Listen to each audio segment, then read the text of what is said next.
I use the analogy of three-card Monte, or in the streets of New York years ago, there used to be con men who used to have shells on boards, you know, half walnut shells, and you had to pick where the P was or whatever it was, and there was no P under any shell. And that's how they con people. So in this country, we've got a Democrat shell, a Republican shell, an independent shell, and we're supposed to pick the one we want and say, well, the P is under that one. And if you pick up all of the shells, there's no P.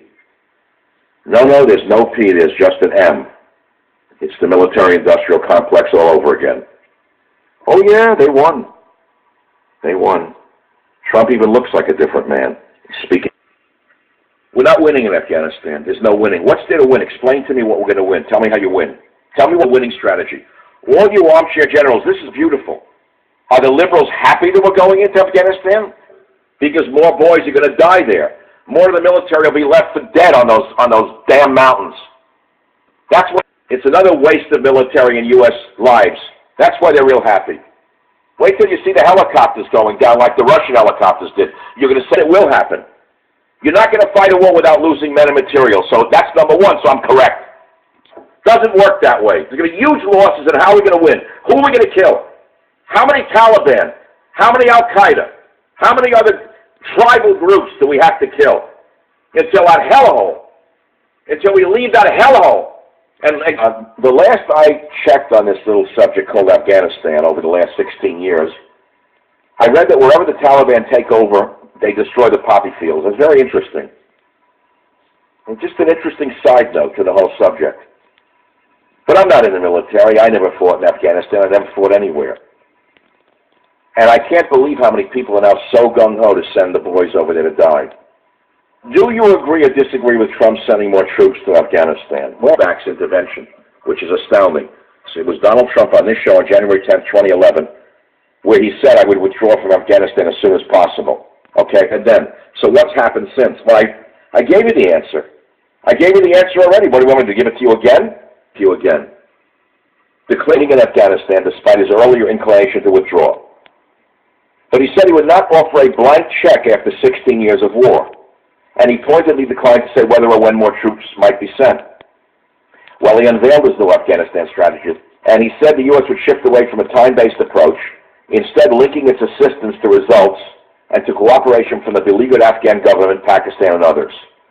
Of course, he didn't give out any details, nor should he. We don't want to know the details. He's not going to be Obama, signaling in advance what he's about to do. But ahead of his speech, U.S. officials said they expected the president to go along with a Pentagon recommendation. Here we go. Pentagon recommendation. McCain recommendation. Lindsey Graham recommendation. To send nearly 4,000 new troops. Yeah, right. 4,000. Sure, that's like saying that there are 11 million illegal aliens. Boosting a total of 8,400 in Afghanistan now. Remember, at its peak, the United States had roughly 100,000 men there under the Obama administration in 2010, 2011. 100,000. Trump said his original instinct was to pull out. But what happened? Nationalist, warmonger, dangerous, loose cannon. Well, now that Bannon is gone, it seems to me the generals are in charge, and they're sending more troops to a foreign war. So it turns out Bannon may have been an influence that was a modifying influence on the war machine. Again, the media lied to you. They took out the one person who was standing in the way of the generals. Do you understand that? Okay. Well, let me tell you where I'm coming from.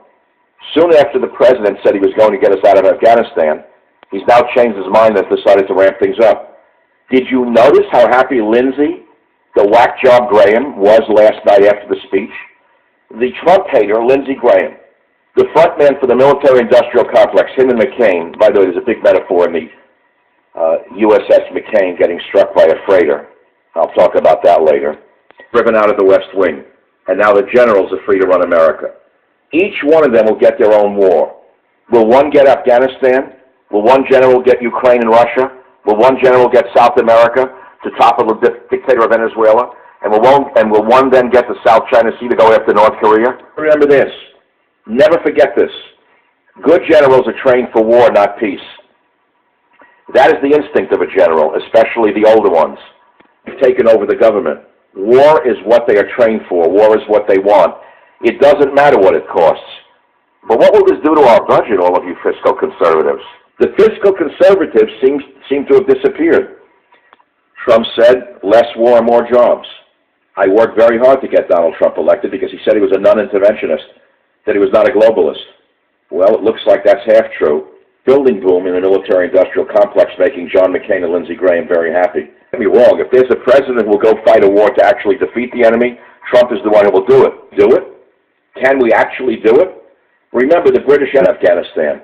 The Russian military machine, which was quite formidable, was crushed in Afghanistan, crashing into tankers, 4 of them under the Trump administration. What I warned you about in my novel, A Time for War, about the hacking of the SEALs helicopter. That's right, A Time for War, Michael Savage's novel, A Time for War. It all began with the hacking of a helicopter in which SEALs were flying to a mission in Afghanistan. What a soft military coup looks like.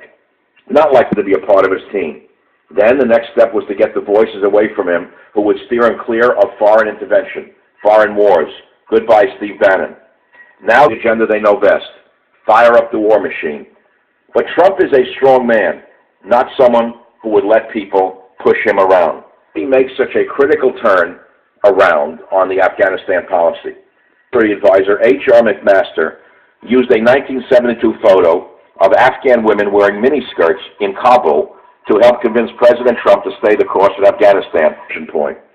McMaster showed the president a black and white photograph of 3 women walking down a Kabul street in miniskirts to convince the president that Western culture had once thrived in Afghanistan and could again, according to the New York Post. Really think if he liberates Afghanistan, the miniskirt will be back? Well, then maybe they can get jobs at the Fox News Kabul Bureau. 4th estate, not the 5th column like Wolf Blitzer. One of the reasons I, Michael Savage, worked so hard to get Trump elected is I believed at the time he would be a man of peace. Aside, the most important thing in this world is not the economy. Domestic peace, international peace, peace between individuals, and peace between nations is far more important than gross domestic product or low interest rates. Hundreds of years ago, Thomas Hobbes said, the very first law of nature is to seek peace. That is the essence of true conservatism. And I'm not just talking about the absence of military war on the battlefield. I'm talking about peace between individuals and groups within society. It's truly the opposite of progressivism, which seeks nothing but conflict. They promote conflict between people of different racial groups, different sexual orientations, and differently of this. They don't understand the connection between armies fighting on battlefields and classes fighting within society. That's because their liberal school teachers and professors never taught them the true nature of government. Governors. That's all it is. It's the pooled capacity for violence of every member of society. It's the societal equivalent of a firearm for an individual. It's only supposed to be used defensively to protect innocent people by others. I wrote that in Trump's War, in the chapter Trump's War Against the War Machine, page 139. Every once in a while a book comes along that is more than a mere throwaway book for a few bucks. I just wrote to you will live for a long time. But the words are more important than whether or not this book lives for a long time. Everything that I say. And they, the warmongers, the Wolfie Blitzers, the Jake Tappers, the Andy Coopers, they are the warmongers, not me. Everything is upside down. So let's focus on what is. In my hands, I have Trump's tweets on Afghanistan for 7th, 2011, 2:43 p.m. When will we stop wasting our money on rebuilding Afghanistan? We must rebuild our country first. March 12. Afghanistan is a total disaster. We don't know what we're doing. They are, in addition to everything else, robbing us blind. August 21, 2012. Why are we continuing to train these Afghanis who then shoot our soldiers in the back?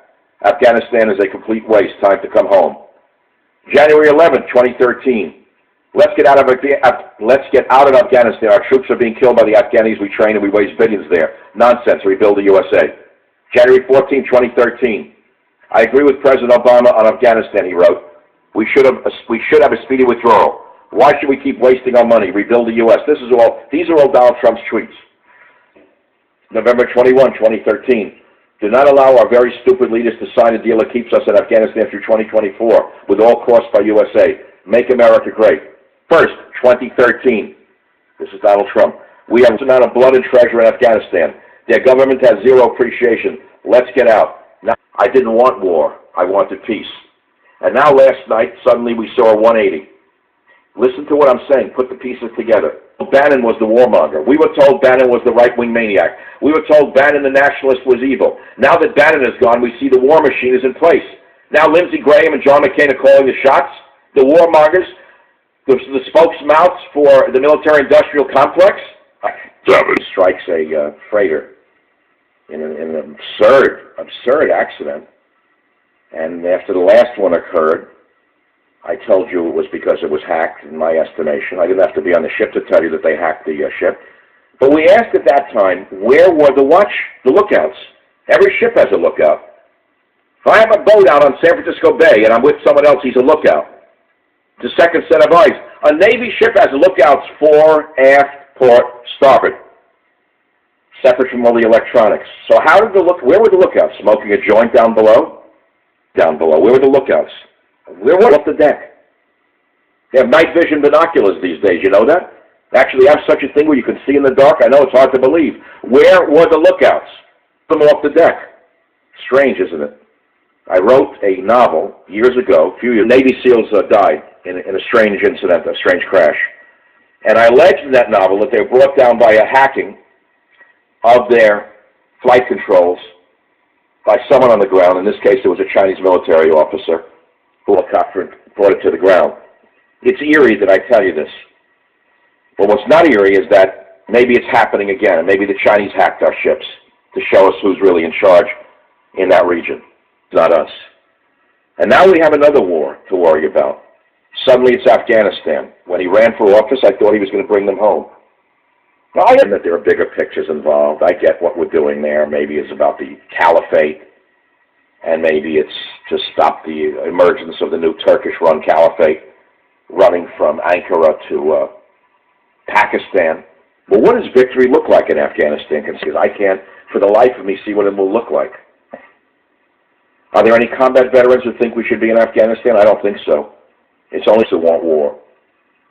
Interesting to me that Lindsey Graham, who is Trump's most vocal hater in the Senate, is now happy. Okay, the crackpot has suddenly shut his trap because he got what he wanted, which was more war, less peace. And where are the so-called progressives? Also doesn't know what to do because he comes out in favor of it. He's a warmonger. If he comes out against it, why has he not come out against it, that Bolshevik, that regressive Bolshevik, really? Bolsheviks on television not come out against the troop buildup. Why are they all for it? That males are evil. That's a given. Race is evil. No other sex is evil. And yet here's a story that flies in the face of that narrative. LA Times, you have to read the story to find out who it is. In 1 year, head of small school district in Lawndale, California, made $663,000. Now he's facing a dozen public corruption charges. His name is not John Smith. He doesn't look like Timothy McVeigh. His name is Jose Fernandez. And during his 5 years heading the tiny school district, prosecutors say, Jose Fernandez changed policies to pad his salary and retirement benefits. Now, of course, the reason he got away with it is because everyone was afraid to say a word because his name wasn't John Smith.